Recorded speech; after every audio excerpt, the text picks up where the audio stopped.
Compagnie Théosophie à Paris, Horizon théosophique. Conférence publique sur le thème « L'hypnose et ses dangers ». Amis, dans cette période sombre du Kali Yuga, on voit apparaître périodiquement, chaque fin de siècle, un petit coup de pouce des maîtres de la vie spirituelle afin de éveiller et de garder présente la flamme de la connaissance et surtout un petit coup de pouce qui nous permet à tous de prendre conscience que nous ne sommes pas seulement ce corps physique. Au XVIIIe siècle, ce petit coup de pouce a été représenté par une mission de Mesmer, Anton Mesmer, qui avait fabriqué une machine capable de démontrer qu'il existait une puissance, un magnétisme animal, et que, bien utilisé, ce magnétisme animal était capable non seulement de nous influencer, d'influencer les corps physiques, mais aussi de guérir ou d'extraire quelque chose qui gênait, qui rendait des maladies, qui provoquait des maladies chez les gens. Bon, bien sûr, ça a dérangé beaucoup le milieu scientifique jusqu'au moment où Mesmer et son paquet magique ont été discrédités par l'association de l'Académie des sciences, y compris par Benjamin Franklin, et les choses se sont calmées, mais dans le fond de la conscience humaine, cet effet de magnétisme humain est resté quelque chose de présent jusqu'à ce que ce soit repris par globalement les magnétiseurs et autres activités physiologiques ou psychologiques. D'ailleurs, le terme a été repris plusieurs fois dans l'application de ce champ d'énergie animale. Enfin, fin du XIXe siècle, donc ce dernier quart du XVIIIe, et un autre petit coup de pouce, fin du XIXe, en 1875, apparu un autre coup de pouce qui représentait la possibilité d'influencer à distance, encore une fois, les individus, mais cette fois en utilisant la suggestion, l'hypnose. Alors, on a repris des éléments de Mesmer, on a remaquillé tout cela sous le terme hypnose, et du coup, la science a pu rehausser la tête en disant oui, effectivement, on peut influencer à distance les individus et changer leur comportement. En réalité, il s'agit de choses totalement différentes et presque opposées. Mais le fait reste qu'il y a une influence sans contact apparent, et que cette influence touche l'homme intérieur au point de lui faire changer son comportement pendant l'exercice de cette activité, donc sous hypnose ou sous influence du magnétisme animal, et même post-hypnotique. C'est-à-dire qu'une fois que l'exercice est terminé, on peut faire à l'individu, faire entreprendre des actions qu'il n'aurait jamais entreprises s'il n'avait pas eu cette influence sous hypnose. Ceci met en lumière le fait que l'homme n'est pas seulement son corps physique et que grâce à ces influences à distance, on peut toucher quelque chose d'une constitution occulte qui fait ou qui font que l'homme se retrouve multiple. Car sous hypnose, on peut faire apparaître un individu totalement différent qui n'a rien à voir avec la personnalité de veille. Comment cela se peut-il ? La théosophie apporte des éléments qui sont capables d'exprimer le comportement de ces actions sous hypnose et capables d'apporter une solution logique et scientifique sur l'aspect physique ou l'aspect physiologique de ces influences à distance. Et pour pouvoir comprendre le comportement de ces actions d'influence à distance, il faut comprendre la structure cachée, pourrait-on dire, puisqu'elle n'est pas visible à nos yeux, de l'être humain, donc de l'être global. Il se trouve que sur le comportement que nous avons et le comportement des organes lorsque l'on utilise le magnétisme animal, nous influençons directement tel ou tel organe intérieur.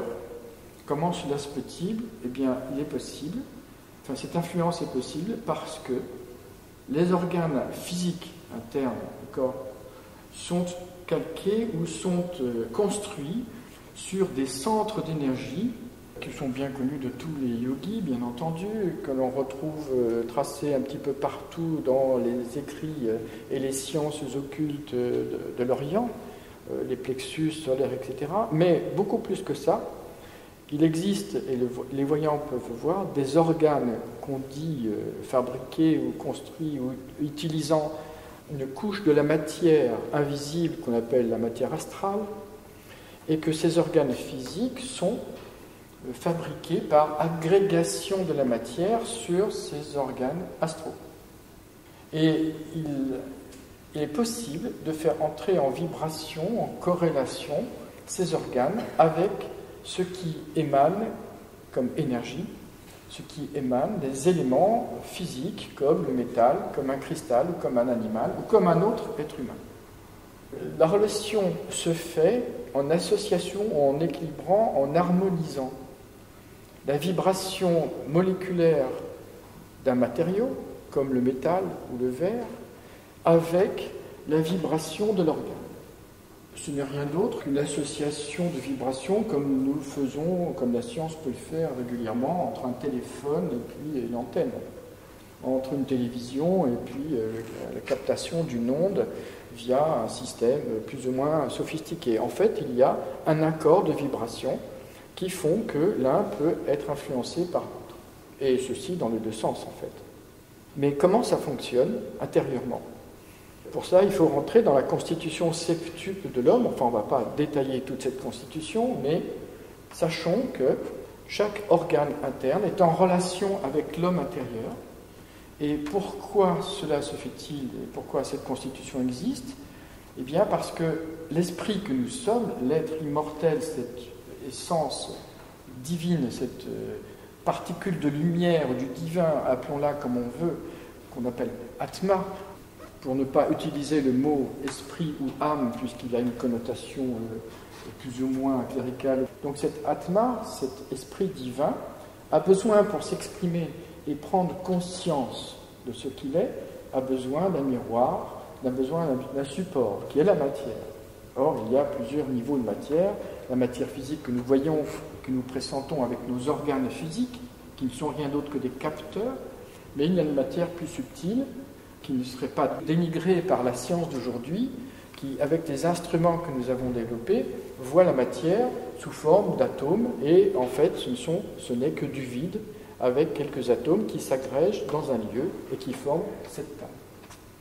Mais avec nos instruments, nous sommes parfaitement capables de traverser la table, donc d'envoyer un rayon d'énergie qui traverse la table et qui va toucher une cible qui est au-delà de cette table, sans abîmer la table. Tout ça en passant entre les atomes. Donc nous vivons en fait dans un monde imaginaire. Comment les choses interagissent-elles ? Eh bien, de l'esprit vers la matière, il se trouve un train de messages, en quelque sorte, qui font que l'esprit peut influencer ou peut agir sur la matière. L'information ne peut pas être directement appliquée à la matière, l'information qui part de l'esprit vers la matière. Il faut transformer petit à petit le message de l'esprit pour qu'il s'adapte à un univers qui est, on pourra dire, l'autre facette de la divinité, c'est-à-dire la matière. Si on compare la divinité globale comme étant une pièce, eh bien, il y a deux faces, la face de l'esprit au-dessus, la face de la matière, qui permet l'expression de l'esprit ou qui permet au programme divin de se développer et d'exister.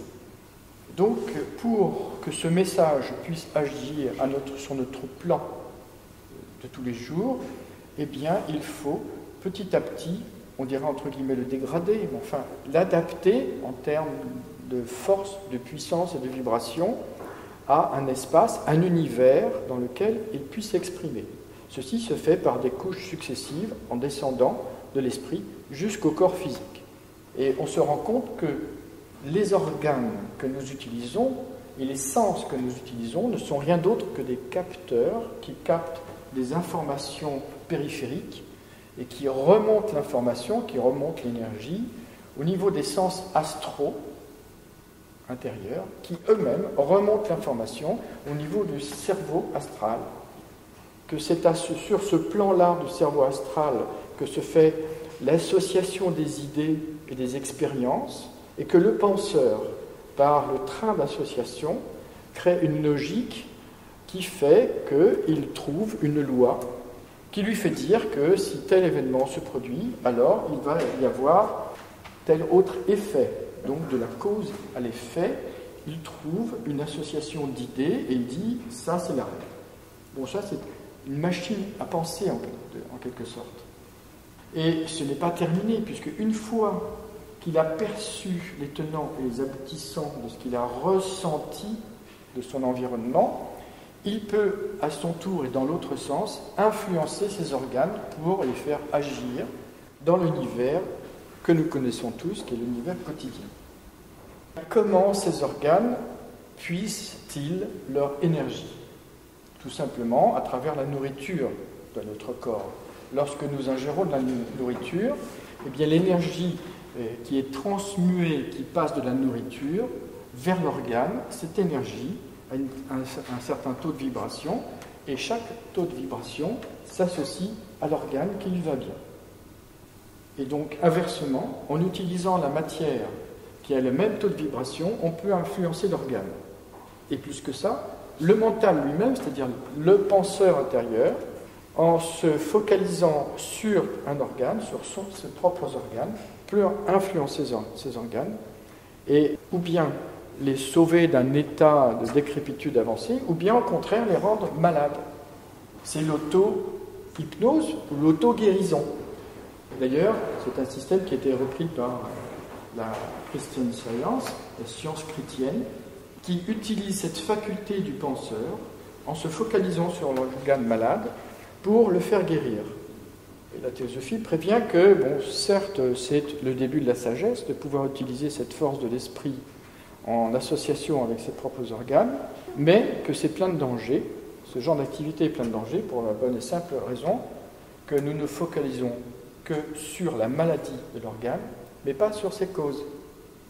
Donc, effectivement, on peut provoquer la guérison de l'organe par évacuation de l'énergie qui venait perturber les vibrations de l'organe, mais elle n'est pas perdue, cette énergie. Elle n'est pas complètement transmuée. En fait, on la déplace dans une zone plus profonde de l'individu, et cette mauvaise énergie va finir par réapparaître sur un plan intérieur ou un autre, où elle sera beaucoup plus difficile à déloger. Et si elle n'apparaît pas dans cette vie, eh bien elle apparaîtra fatalement un jour ou l'autre dans une autre incarnation, où ce sera encore plus difficile de la gérer.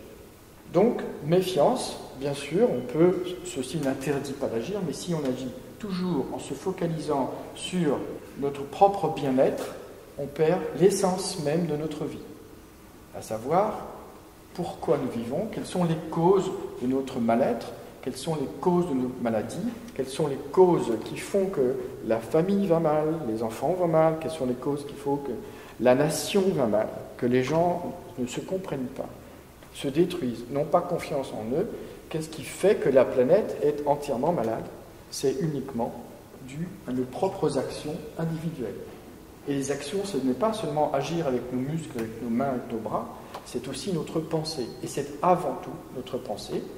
Donc tous les petits coups de pouce que nous donnent nos frères aînés nous permettent, en tout cas, si nous le voulons bien, nous permettent de prendre conscience que notre environnement et ce que nous sommes dépend entièrement de notre façon de penser. Il y a bien sûr un phénomène physiologique entre le verre pilé et la limaille qui était déposé au fond du baquet de Mesmer, et puis les antennes métalliques qui en sortaient et qui, lorsque l'on posait l'organe sur l'antenne, pouvaient influencer l'organe interne du corps. Eh bien, cette influence, ou cette énergie, en fait, guidée par ce rail représenté par une antenne métallique, c'est ce qu'on appelle la vibration moléculaire. Et d'ailleurs, aujourd'hui, la fine pointe de la science utilise cette propriété de la molécule pour pouvoir essayer de construire un moteur à énergie naturelle qui se trouve partout dans l'univers. Chaque molécule, on le fait en ce moment et ça fonctionne, mais évidemment, puissance très très faible, une molécule prend sous le bras son petit atome, se déplace et dépose l'atome dans un endroit, revient à la place et on recommence. Donc c'est une molécule, et cette molécule transporte un atome, d'où déplacement d'énergie. Eh bien, figurez-vous que c'est très exactement ce que nous mettons en œuvre lorsque nous utilisons le procédé de Mesmer qui consiste à déplacer le magnétisme animal dans des vibrations qui sont compatibles avec l'organe malade. C'est une mise en accord des vibrations moléculaires, et là, il y a un lien physique entre la molécule de l'objet et la molécule de l'organe, mais on peut créer ce lien aussi par la force de la volonté. Et là, on change de niveau, on change de stade. Mais Mesmer était capable d'influencer à distance une personne, et on l'a vu juste en montrant du doigt un individu, le faire entrer dans des crises de convulsions à tomber par terre, sans contact physique. Là, nous entrons dans le domaine de l'hypnose, qui est en contradiction sur les moyens, donc c'est complètement à l'opposé du mesmérisme, c'est beaucoup plus dangereux, puisque on peut cette fois influencer une personne à distance, sans contact physique, uniquement en utilisant la vibration atomique. Donc on n'est plus du tout dans la même échelle entre la molécule et l'atome. L'atome c'est encore plus petit, mais surtout les effets sur l'organe intérieur est bien plus destructeur. Donc évidemment on peut réparer, on croit qu'on répare, mais en définitive on va déplacer le problème, et là on retombe dans le même cas de figure du mesmérisme, où on déplace le problème et on va cacher l'énergie destructrice dans un coin où elle devient beaucoup plus dangereuse. Un voyant capable de voir l'orientation des molécules, ou la magnétisation, si l'on veut, des molécules dans un corps physique, peut voir que sous influence d'un processus mesmérisant, c'est-à-dire l'usage du magnétisme animal, on peut constater que l'orientation de ces molécules se fait vers l'extérieur du corps du patient, vers l'extérieur. C'est-à-dire que tout se passe comme si l'énergie du cristal ou du métal attire les molécules constituant l'organe. Donc les molécules, quelque part, les molécules se dressent ou s'alignent vers l'expérimentateur, vers l'information qui vient de l'extérieur. C'est très exactement ce qui se passe tous les jours lorsque nous portons notre attention sur telle et telle chose d'un événement qui se trouve autour de nous.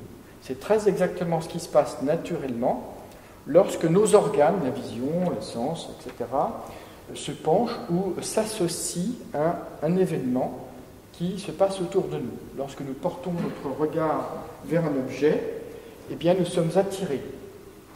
En fait, c'est l'organe qui est attiré vers l'objet, et il se passe une énergie, un transfert d'énergie moléculaire, c'est la vibration des molécules, entre l'objet contemplé et le contemplateur, jusqu'au point où le mental s'associe à l'objet pour prendre conscience et essayer de comprendre le phénomène qu'il perçoit.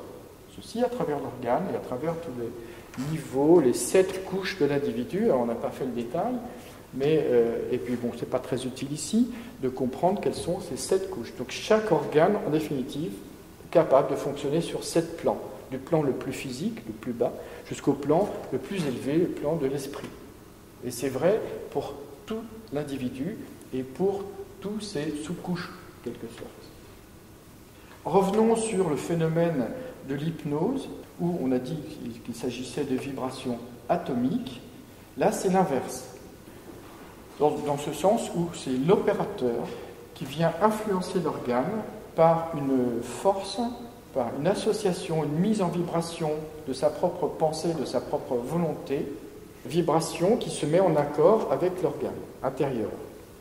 Et dans ce cas-là, l'énergie venant de l'extérieur, et non pas étant attirée vers l'extérieur, venant de l'extérieur, de l'opérateur vers celui qui est hypnotisé, le phénomène d'orientation des molécules du corps est exactement le même que celui qui est constaté au moment de la mort. C'est-à-dire que toutes les molécules de tous les organes sont orientées vers l'intérieur du corps. Pourquoi ce fait ? Le principe est le suivant, on nous a dit, enfin la théosophie nous dit que la perception se fait en association avec l'objet, mais il y a un mouvement de va-et-vient. C'est-à-dire qu'il y a un moment où l'énergie vient de l'extérieur, pour comprendre ce que je vois, vers le perceveur. Et quand le perceveur a compris quelque chose de ce qu'il perçoit, il retourne l'énergie vers l'organe pour que l'organe entre en relation avec ce qu'il perçoit. C'est exactement ce qui se passe lorsqu'on voit quelque chose, l'information rentre dans l'œil, c'est le capteur, ensuite c'est transformé sous forme d'énergie jusqu'au cerveau, du cerveau ça passe au cerveau astral, et du cerveau astral vers le perceveur associe et trouve une loi et réinjecte l'énergie dans le sens inverse, et lorsque l'énergie refrappe l'intérieur de l'œil, c'est là que nous percevons, que nous prenons conscience de ce que nous voyons. Ce n'est pas seulement une chaise, c'est aussi un élément dans lequel je peux m'asseoir, etc., me reposer. Donc il y a des associations d'idées. Eh bien, lorsque nous sommes sous influence hypnotique, l'organe envoie en permanence, sous cette influence, des informations vers le perceveur. Et le perceveur est justement hypnotisé, c'est-à-dire qu'il ne peut pas détourner le regard, en quelque sorte. L'énergie vient en influence continue, par influx continu, et tous les organes qui sont peu ou prou associés à ce stade de perception, ou qui s'associent pour un effet de compréhension, parce qu'il n'y a pas que seulement le regard, il y a aussi l'ouïe, etc. Donc les sens qui peuvent aider à la compréhension du phénomène capté, eh bien, vont tous s'orienter vers l'intérieur de l'individu et bien, entièrement l'hypnotiser. C'est le principe de l'hypnotisme, c'est-à-dire qu'il arrive un moment où le système de compréhension, la machine qui fonctionne au niveau du cerveau pour essayer de rassembler d'une façon logique les éléments perçus pour en faire une histoire cohérente grâce à tout ce qu'il a déjà vécu dans sa vie, eh bien, cette machine est entièrement hypnotisée, est entièrement sous le contrôle constant de l'information. Donc elle passe son temps à raciociner et à rassembler les éléments. Mais du coup, il n'y a plus du tout de perception extérieure. Il y a une focalisation, un tunnel qui se crée entre l'organe principal qui est atteint, qui est touché, et le mental. En fait, c'est surtout le mental.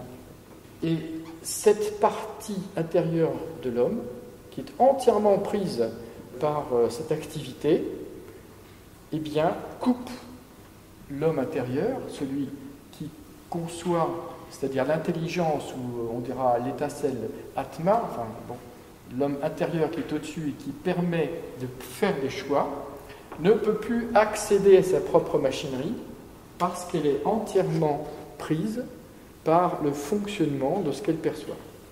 C'est exactement comme dans un ordinateur, un programme qui s'emballe et qui passe son temps à mettre à jour des fichiers, on ne peut plus rien faire, le clavier ne réagit plus, la souris ne bouge plus, mais on voit le disque qui s'affole et l'ordinateur est en train de faire on ne sait pas trop quoi, mais on ne peut plus agir sur la machine, parce qu'elle est occupée à autre chose.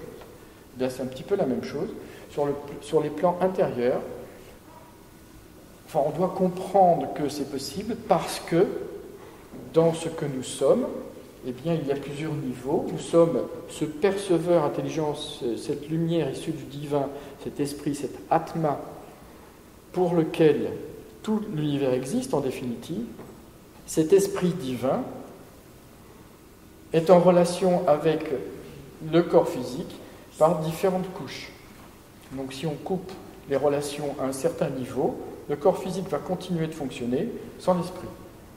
On peut comprendre cette vérité au moment de la mort ou par les expériences de NDE, des personnes qui ont vécu une mort mais qu'on a réussi à ressusciter, entre guillemets, puisque alors que le corps était déclaré mort, c'est-à-dire il n'y avait pas le cœur était arrêté, l'électroencéphalogramme était plat, donc aucune activité au niveau du cerveau n'empêche que la personne a continué d'exister en dehors de son corps. Donc il y a bien, quelque part, des organes ou quelque chose qui permettent au penseur intérieur de percevoir son univers, soit sur le plan purement physique avec le corps physique, soit sans le corps physique, ceci ne dure que très peu de temps après la mort, avec précisément son corps astral. Alors les organes ne sont pas très exactement dessinés de la même façon que dans le corps physique, mais n'empêche qu'on pourra dire en tout cas qu'à notre stade de développement, chaque organe est représenté par un centre d'énergie qui permet à l'organe d'exister. Donc bien entendu, si on pollue ou si on dénature ce centre d'énergie, soit par des vibrations moléculaires, soit plus grave par des vibrations atomiques, eh bien nous allons dégrader le corps physique en général. Donc nous allons abîmer l'outil qui est utile à l'esprit pour pouvoir exister et pouvoir s'exprimer dans la vie courante. Et comment se peut-il, là on rentre maintenant dans les dangers de l'hypnotisme, qu'après l'hypnose, on peut suggérer quand même une activité ou un comportement à la personne qui a été hypnotisée, alors que cette personne n'est plus sous l'influence de l'hypnotiseur. Eh bien, en réalité, elle l'est encore quelque part. Le danger, le premier danger, est le suivant. À partir du moment où nous avons créé une relation sur ce plan-là des énergies et des vibrations entre un opérateur et un opéré, eh bien, cette relation perdure. C'est comme si nous avions ouvert un canal, un tunnel, par lequel l'information peut circuler. Eh bien, ce tunnel, après avoir coupé l'information, une fois qu'on a éteint la radio, ce tunnel perdure, il continue d'exister. Donc, même à distance, l'opérateur peut influencer la personne qui l'a hypnotisée, même si elle n'est pas là, même si elle n'entend pas. Le vecteur principal, le plus évident de l'hypnose, c'est le regard. Les fenêtres de l'âme, pourquoi ? Parce que le regard est le premier outil et le plus puissant des outils qui permet à l'opérateur, à nous tous, de mettre en vibration les atomes de l'univers, enfin de ce qui nous entoure, et de nous mettre nous-mêmes en vibration, en harmonie avec ce que nous percevons. Et c'est d'ailleurs comme ça que le penseur perçoit les choses. C'est de cette façon que l'on développe la méditation, c'est quelque part en se mettant en harmonie. Donc il n'y a pas besoin de ratiociner. Si on veut méditer sur le soleil, il n'y a pas besoin de découper le soleil sur toutes les compréhensions, les phases, qu'est-ce que ça fait, qu'est-ce que c'est, quelle est sa relation avec le monde, etc. Bien sûr, on peut toujours commencer comme ça, avec notre mental, à imaginer ce que pourrait être le soleil dans tous les aspects que nous connaissons. Mais la méditation plus profonde, c'est-à-dire l'étape numéro 2, consiste à laisser entrer quelque chose de la vibration de ce soleil, car si l'on peut se mettre en accord avec ce que nous percevons, ça veut dire que quelque chose en nous répond à cet accord. Ça veut dire que quelque chose en nous, en définitive, existe en dedans de nous et a la même qualité que ce que nous percevons. Sinon, il n'y a pas d'accord possible. On va essayer d'expliquer la chose. Si on perçoit une image sur la télévision, c'est parce que quelque chose dans la télévision est en accord avec l'onde qui est perçue par la télévision. Donc l'information sous forme de vibration arrive sur un capteur de la télévision, mais il se trouve que l'information peut être décodée parce que nous avons quelque part le même langage entre l'émetteur de cette vibration et le récepteur de cette vibration. Il y a un protocole, on pourrait dire, on dit en informatique, un protocole identique qui fait que telle valeur représente tel objet. Cela signifie pour nous qu'à l'intérieur de notre être, tout ce que nous percevons se retrouve aussi en nous.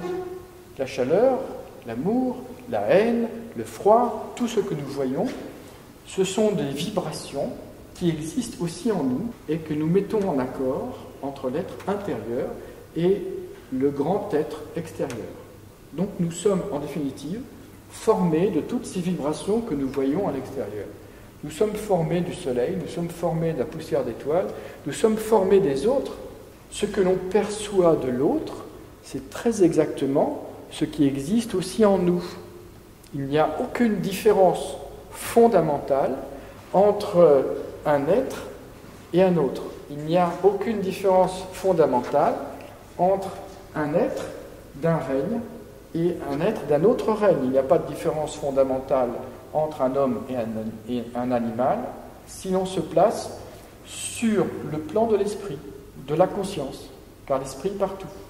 Et s'il est partout, ça signifie que l'on peut communiquer avec n'importe quoi, que ce soit du bois, une fourmi, un animal ou un autre être. La seule condition, c'est de se mettre en harmonie vibratoire avec ce que nous percevons.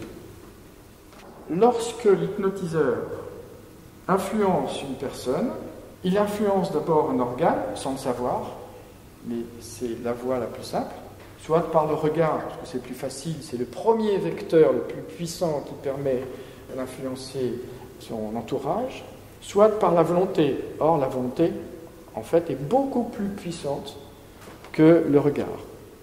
La volonté représente le vecteur de l'énergie dans l'univers, et sur le plan de la matière, on peut faire un parallèle avec le mouvement.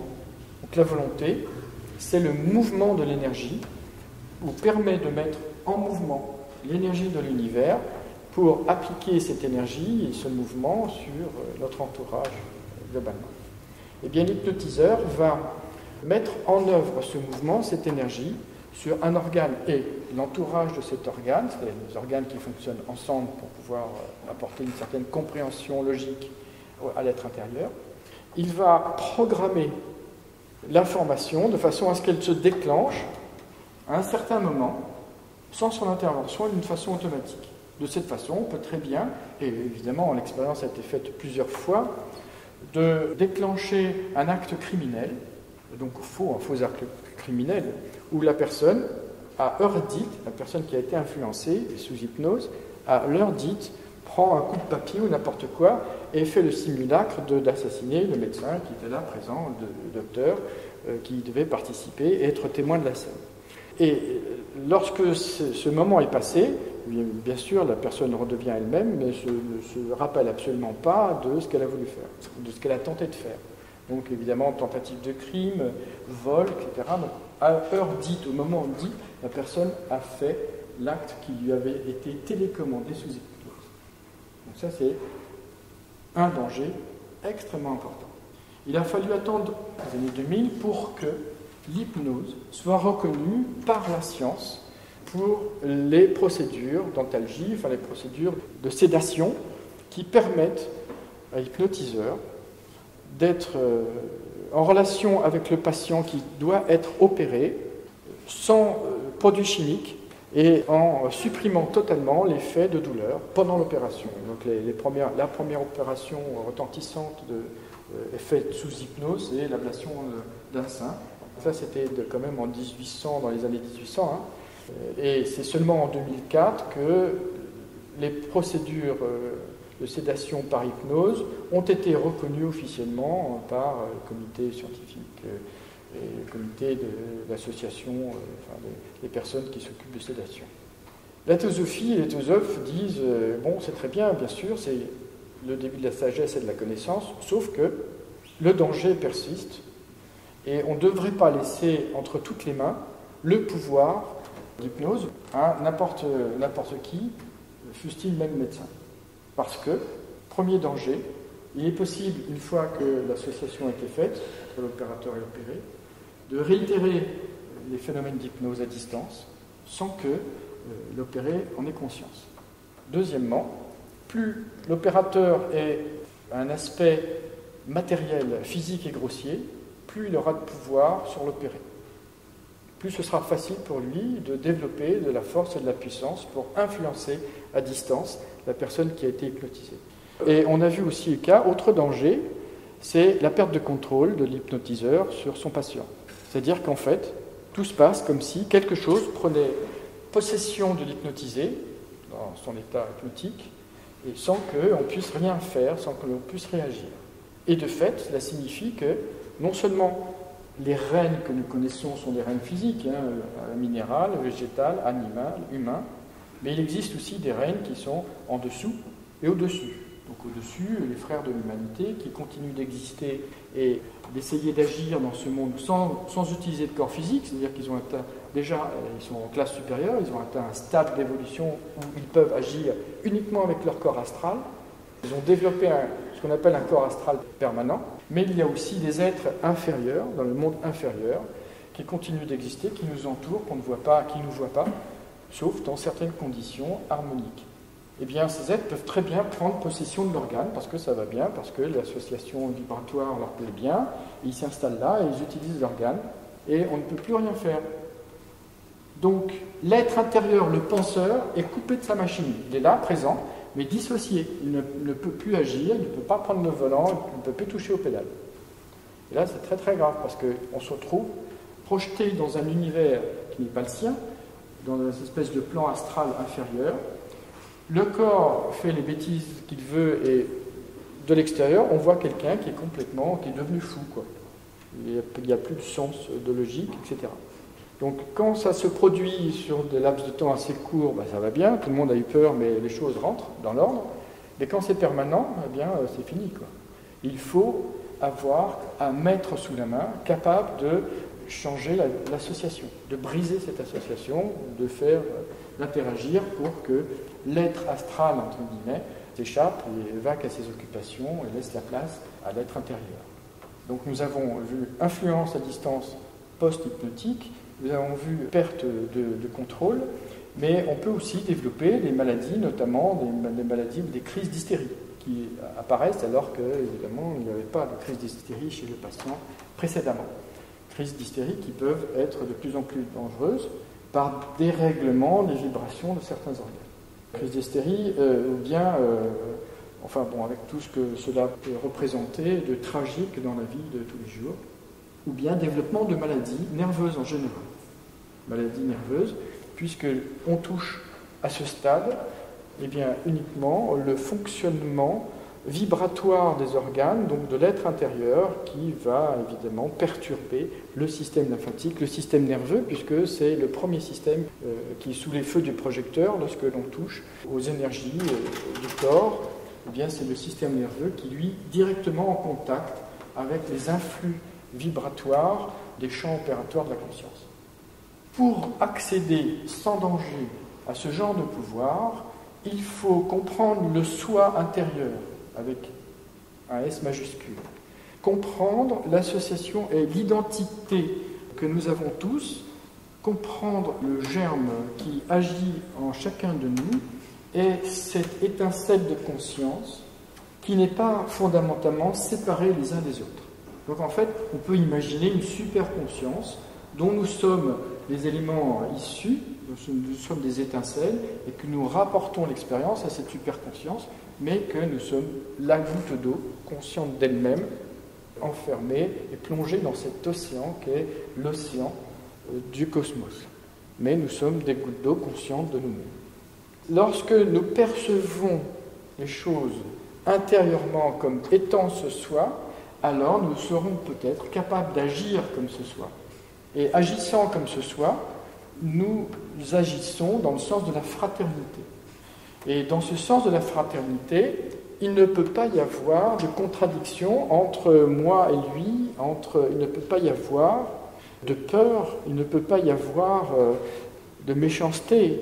Le seul pouvoir qui peut s'exprimer lorsque nous agissons comme le soi intérieur, c'est le pouvoir d'amour, de compassion, de bonté, et c'est comme ça qu'apparaît la véritable connaissance. Car tout s'écarte devant l'observateur, tout ce qui l'empêchait de comprendre à cause de son hypnose naturelle vers ce qu'il perçoit à travers ses capteurs, eh bien, le voile disparaît et il est capable de percevoir directement ce qui s'agite dans les coulisses de la nature. Et de ce fait, on peut effectivement rendre un véritable service, non pas en hypnotisant, mais en faisant passer l'énergie de l'un à l'autre. Et la règle d'or, c'est l'amour et la compassion. Merci.